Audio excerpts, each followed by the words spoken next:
Ryan, Tyler, Marcus, and Devin, four men who seemed ordinary on the outside, lured two innocent sisters into a nightmare that no one in Maplewood could have imagined. What began as harmless attention online turned into days of fear, abuse, and ultimately, a horrifying crime that shook a quiet town to its core. This is the story of how trust was betrayed, lives were shattered, and evil hid behind friendly smiles. Please subscribe for daily new update of crime story and watch till end. Maplewood was the kind of town where everyone felt safe. Streets were lined with tall oak trees, their leaves whispering in the wind, and the houses stood neatly in rows, each with a freshly painted porch and a garden in bloom. The pace of life was slow, the kind of place where people knew their neighbors' names, birthdays, and even the kind of coffee they drank each morning. Crime was almost non-existent, and children played outside until dusk without worry. To outsiders, Maplewood looked perfect, but even in a peaceful town, darkness could creep in silently. Emma and Lily were sisters who blended seamlessly into this picturesque town. Emma, the elder at 17, was known for her bright smile and love of sports. She had a way of making everyone feel included, whether on the soccer field or at school. Lily, only 15, was quieter, thoughtful, and creative, spending hours drawing in her sketchbooks or writing small stories. Despite their differences, they were inseparable, sharing secrets, dreams, and a sense of trust that only siblings could understand. Their parents were protective, but allowed them the freedom to explore Maplewood on their own, confident in the town's safety. The sisters' daily lives were ordinary, almost mundane. School mornings were filled with hurried breakfasts and backpacks slung over shoulders, afternoons with homework and friends, and weekends with trips to the local park or small gatherings at the town's community center. On the surface, everything seemed normal, but beneath this ordinary life, a subtle shift was beginning, one that no one could have predicted. It started with small things. Emma received messages on her phone from someone she didn't know. At first, they were casual greetings, compliments, and questions about her interests. Lily, curious and trusting, often peeked at Emma's screen, intrigued by this new connection. The messages were friendly, never threatening, and the anonymity gave them a strange allure. To the sisters, it felt exciting, a way to connect with someone outside the predictable routines of Maplewood. Evenings in Maplewood carried a calm, almost hypnotic quality. Streetlights glowed softly against the darkening sky, and the air was filled with the scent of pine and damp earth. Families sat on porches, sipping tea or chatting quietly, unaware of the subtle danger forming miles away. The sisters, walking home from a nearby friend's house one night, laughed and shared stories, oblivious to the eyes that had already begun watching them from behind screens and shadows. That sense of security, the belief that Maplewood was untouchable, would soon be shattered. What began as innocent curiosity from two teenage sisters would set the stage for a terrifying sequence of events. The town's calm streets, its welcoming neighbors, and the protective routines of daily life could not shield Emma and Lily from the darkness that had silently crept into their lives. And as the night fell and the wind whispered through the trees, a storm of events began that would forever alter the lives of everyone who called Maplewood home. It started innocently enough. Emma and Lily, like many teenagers, had begun spending more time online, scrolling through social media late into the evening. Their accounts were full of selfies, school photos, and glimpses of their hobbies. They enjoyed the attention and the sense of connection it brought, never imagining that someone might be watching them for reasons far darker than admiration. One evening, they received a message from a person named Ryan, who seemed friendly, polite, and interested in their lives. Ryan wasn't alone. He quickly introduced three friends, each with their own profile and carefully crafted personality. The messages were flattering, full of compliments, and gradually built a sense of trust. At first, the sisters were cautious. They knew the warnings: never meet strangers, never share personal information. But the men were patient, persistent, and skillful at making themselves seem harmless. They praised Emma's athletic talent and Lily's art, sending links to local events and pretending to live nearby. Over days and weeks, the messages became more personal, creating the illusion of friendship. They sent memes, funny videos, and even small gifts through the mail, nothing illegal, but enough to make the sisters feel special. Each message made the sisters feel noticed in a way they hadn't experienced before, a dangerous mix of flattery and trust that slowly clouded their judgment. The men suggested meeting in public places at first, a coffee shop, a park, and even a local arcade. Emma and Lily felt a mix of excitement and hesitation. Their parents had taught them to be careful, but the men were convincing, appearing almost like older brothers or mentors rather than strangers. They promised that everything would be safe and fun. The sisters discussed it endlessly, convincing themselves that a short meeting in a crowded area couldn't hurt. What they didn't realize was that each interaction was being planned carefully, a step in a premeditated trap.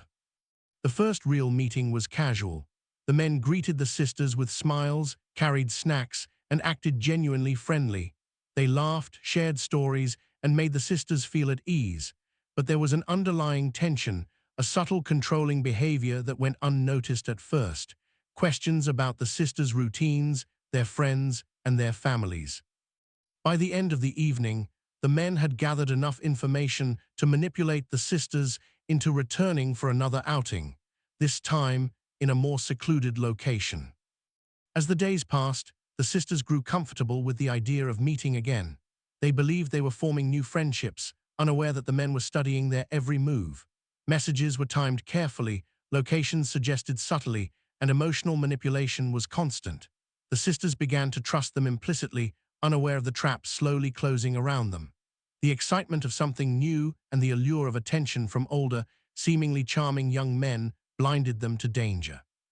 By the time the invitation came to meet at a quiet spot outside town, the sisters were already ensnared. The place seemed safe in their minds, a scenic area, far from strangers, yet familiar enough to feel comfortable. They had no idea that the four men had been planning this meeting for weeks. Choosing a location that offered control and isolation. What was meant to be a harmless adventure would soon turn into a nightmare, marking the moment when the sisters' lives took a terrifying and irreversible turn. The day of the meeting started like any other. Emma and Lily left their house with a mix of excitement and nerves, chatting about what the day might bring. The sun was bright, and the roads leading out of Maplewood were quiet, lined with tall trees that cast long shadows over the asphalt. The sisters had no reason to suspect danger. The four men had been careful, polite, and seemingly trustworthy. Everything about the plan appeared harmless, almost ordinary. When they arrived at the meeting spot, a small clearing at the edge of a forest, the four men were already waiting.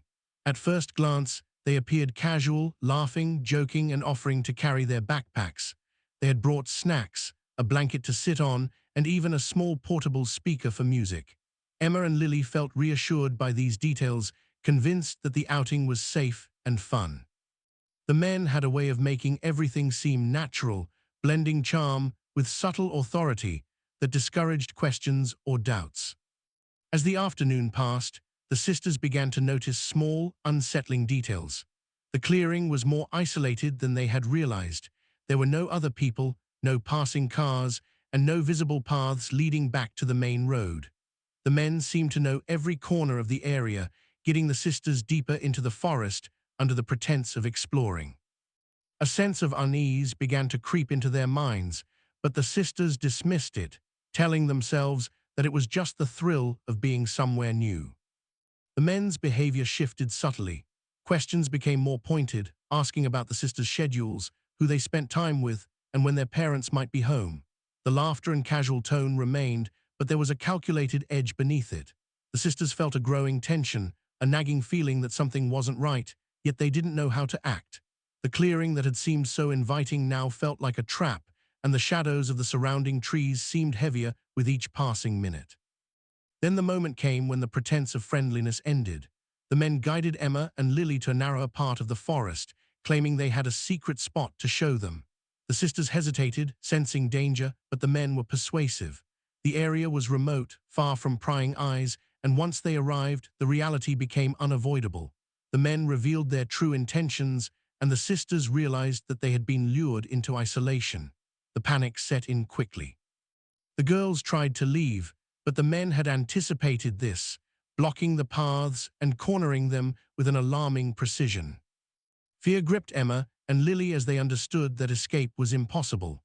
The clearing, which had once seemed safe and even fun, was now a prison surrounded by dense trees and the silent forest. Every instinct screamed at them to run, but the men were ready, their control meticulous and unyielding. The sisters' laughter had disappeared, replaced by desperate, silent terror.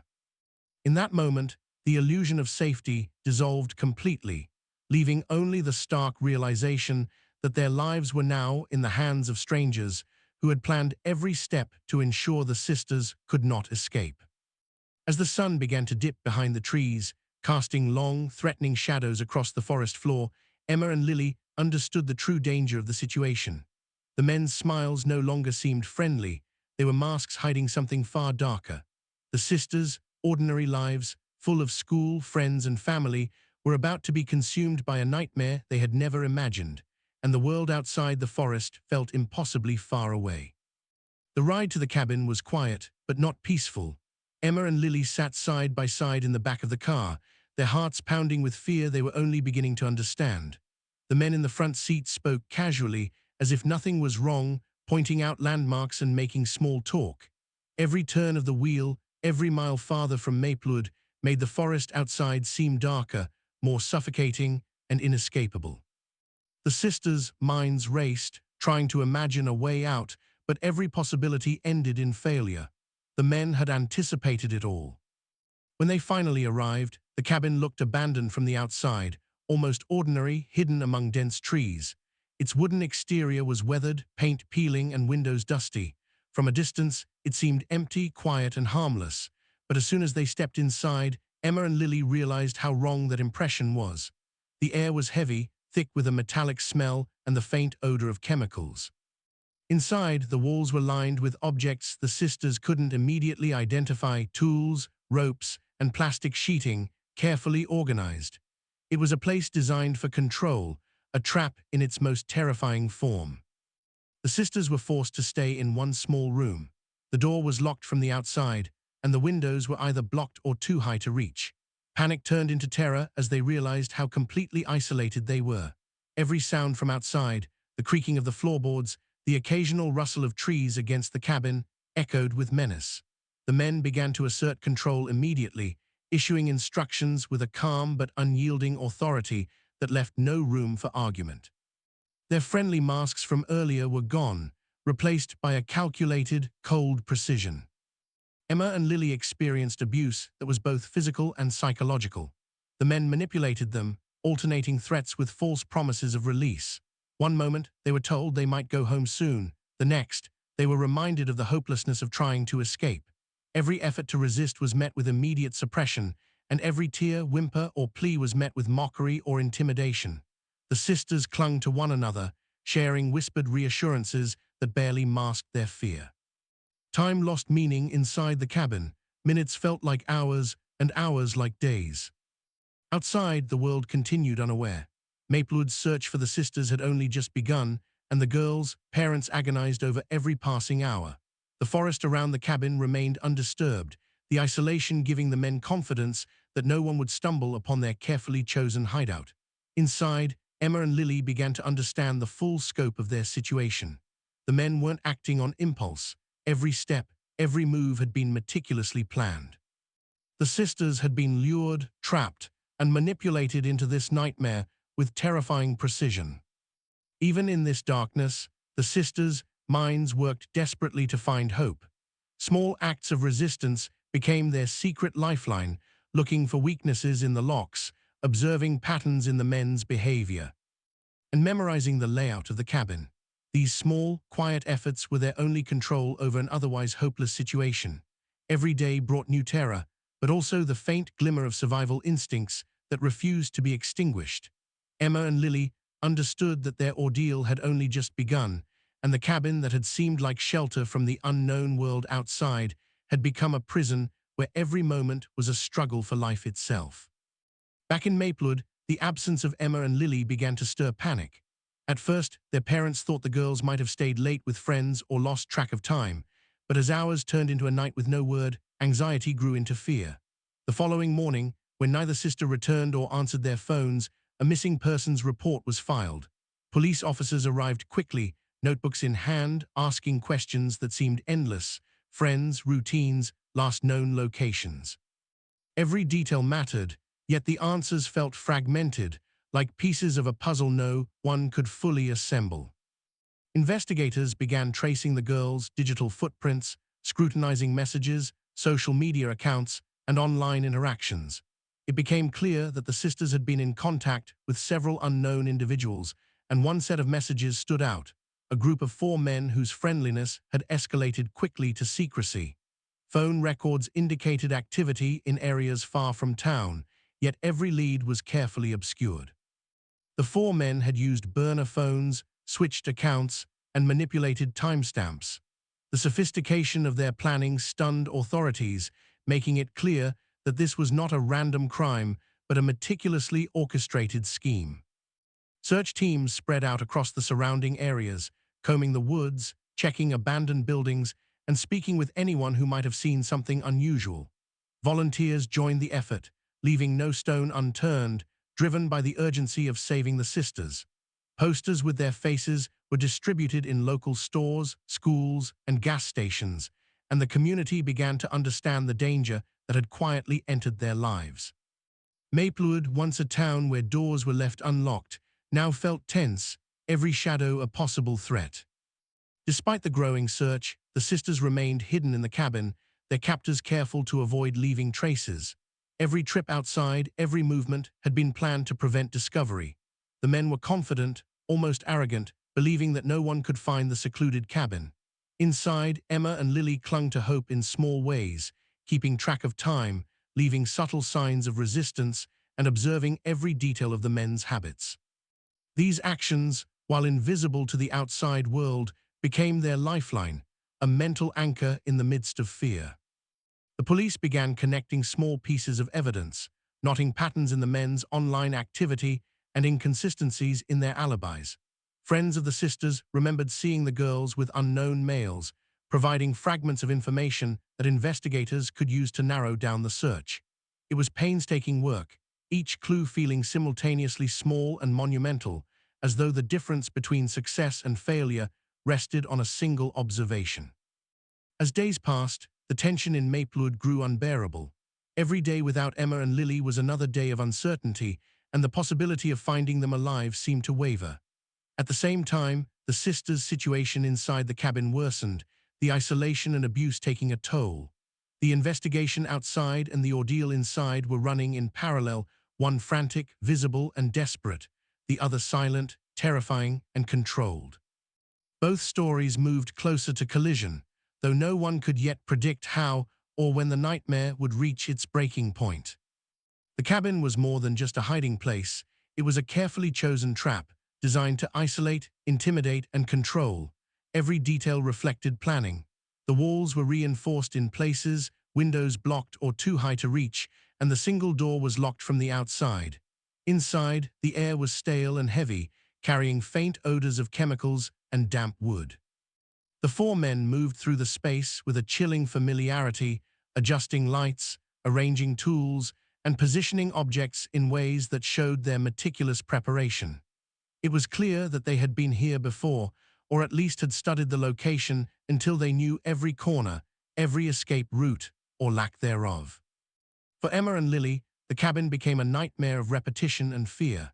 Days blurred together, measured only by the routines the men imposed. Meals were irregular, the sisters' movements were monitored, and any attempt at defiance was met with immediate consequences. Threats, intimidation, and subtle manipulation wore down their sense of control. The sisters began to feel as though the walls themselves were closing in, as though the forest outside were a cage they could never escape. Every sound, the cracking of wood, the shuffle of feet, the low hum of conversation, kept them on edge. Sleep brought little relief, nightmares mirrored the waking horrors, and even waking moments offered no safety. The men were calculated in their cruelty. They alternated between moments of false kindness and harsh discipline, creating confusion and dependency. One moment, they would speak softly, promising that the sisters could go home soon if they obeyed. The next, they reminded them that escape was impossible and that the outside world could never help them. This psychological manipulation was as damaging as the physical abuse. eroding the sisters' confidence and hope. Every day, Emma and Lily had to navigate an environment where the rules could change in an instant, where nothing could be trusted. Despite the terror, the sisters clung to small acts of resistance. They memorized the layout of the cabin, noting weak points in the locks, loose floorboards, and gaps in the men's attention. They left faint scratches on walls, tried to communicate subtly through signs, and held onto small objects that might one day help them escape. These quiet acts gave them a fragile sense of control, a reminder that they were not entirely powerless. Their bond as sisters became their lifeline, each offering comfort, courage, and hope in the midst of despair. Outside, investigators were slowly piecing together the puzzle. Traces of the men's digital activity, witness statements, and patterns in their behavior pointed toward a possible location, but the cabin remained elusive. Time was running out, and the longer the sisters remained hidden, the more their situation deteriorated. The forest surrounding the cabin was dense and remote, a natural barrier that the men used to their advantage. The cabin, once a symbol of isolation and fear, also became a stage for the sisters' resilience. Every observation, every silent plan, was a step toward survival. They were trapped, yet their minds refused to surrender completely. The contrast between the meticulous cruelty of the men and the quiet determination of the sisters created a tense, unspoken battle within the walls. Each day inside the cabin was a test of endurance, courage, and hope, with the sisters holding onto the belief that the world outside had not forgotten them, even if it seemed impossibly distant. Days inside the cabin had stretched into a haze of fear, despair, and small, calculated moments of resistance. Emma and Lily had learned to anticipate the moods of their captors, the timing of their movements, and the patterns in their abuse. The four men had grown bolder, more confident, as if convinced that no one could ever find their secluded prison. Yet despite their control, the sisters refused to surrender completely. Every glance at a weak lock, every whispered observation, every small mark left in secret became an act of defiance, a silent rebellion against the men who tried to erase their identities. On one particularly stormy evening, the tension inside the cabin reached a terrifying peak. Rain lashed against the roof and windows, and the wind moaned through the trees outside, creating a chorus of dread that mirrored the sisters' fear. The men's behavior had changed. Their false smiles vanished entirely, replaced by cold calculation. Emma and Lily realized, with a sickening clarity, that the men were preparing to escalate their control to something far more permanent. The abuse that had dominated their days was shifting toward a final, irreversible act. Even in the midst of panic, the sisters held onto small acts of resistance. They had learned to hide tiny clues, scratches in walls, subtle marks on objects, and memorized details about the cabin layout. They shared whispered strategies, trying to coordinate even in the most dangerous moments. These quiet efforts were their only hope, though the sisters knew they were racing against time and the increasing cruelty of the men. The storm outside made escape even less likely, cutting off any chance of being seen or heard from the forest beyond. The men, unaware that their meticulous planning had cracks, moved with precision. They separated tasks, monitored the sisters' every action, and ensured that no opportunity for escape remained. But Emma and Lily noticed patterns in their captors' movements, brief moments when attention waned, and subtle shifts in their routines. Each observation became a lifeline, a small thread of hope that one day, somehow, they could turn the situation around. Their fear was constant, but it sharpened their senses, making them acutely aware of every sound, every shadow, and every flicker of light in the cabin. As night fell, the storm intensified. Lightning flashed through the trees, illuminating the cabin in brief, blinding bursts. The sisters clung to each other, hearts hammering, knowing that the men's plan could end their lives at any moment. The psychological terror was worse than any physical pain. They were trapped in a nightmare where every word, every glance, and every movement could determine life or death. Even as the situation seemed hopeless, Emma and Lily refused to give in completely. They held on to the knowledge that the world outside was still searching, that authorities were following traces and clues they had left behind. In the darkness, amid fear and pain, the sisters' resilience burned quietly. The storm outside mirrored the chaos inside, yet their determination remained, a fragile but unbreakable will to survive, to leave traces that might one day guide someone to them, and to endure a night that could easily be their last. Days had passed since the storm, and the search for Emma and Lily had intensified. Investigators had painstakingly pieced together digital evidence, witness statements, and inconsistencies in the four men's alibis. Every small clue, an odd social media message, a car seen parked near the forest, or a faint trail in the woods, was treated as a potential breakthrough. The tension in Maplewood had become palpable. Families stayed close to home, and the quiet streets no longer felt safe. The community watched, waiting for any sign that the sisters might be found. Meanwhile, inside the cabin, the sisters' ordeal had taken its heaviest toll. Exhaustion, fear, and despair had become constant companions, but Emma and Lily still clung to small threads of hope. They had left faint marks, memorized patterns in their captors' routines, and silently coordinated every opportunity to survive. Those tiny acts, almost imperceptible, were now the only way the outside world could locate them. The men, confident in their control, had overlooked these small, desperate strategies, believing the sisters completely powerless. The breakthrough came unexpectedly. Investigators traced a digital footprint left by one of the men, a seemingly minor detail overlooked in their own careful planning. It led police to a dense section of forest on the outskirts of Maplewood. Search teams moved quickly, combing the area with dogs and specialized equipment. The forest was thick, and visibility was poor, but the signs were there: small disturbances in the underbrush, faint tracks, and the subtle clues the sisters had left behind. Every step brought the searchers closer to the cabin and to the grim reality that awaited inside. When authorities finally reached the cabin, the scene was horrifying. The sisters had endured unimaginable abuse, their strength tested beyond comprehension. Despite their suffering, the faint marks they had left, the scratches, signs, and hidden objects, were discovered, showing their resilience and will to survive. The four men were arrested on the spot, taken into custody as evidence tied them directly to the abduction and abuse. Their calculated confidence had crumbled in an instant, revealing the meticulous planning behind their crimes. The trial that followed shocked the nation. Details of the abduction, the abuse, and the premeditated cruelty were laid bare in court. Experts testified to the psychological manipulation, the terror endured by the sisters, and the danger of seemingly harmless interactions online. Maplewood struggled to comprehend how such evil had entered their peaceful town, and the story of Emma and Lily became a chilling reminder of how trust can be exploited, and how careful observation and courage can sometimes save lives. Though the sisters survived, the scars, both physical and emotional, remained. They became symbols of resilience, their ordeal a warning to communities across the country.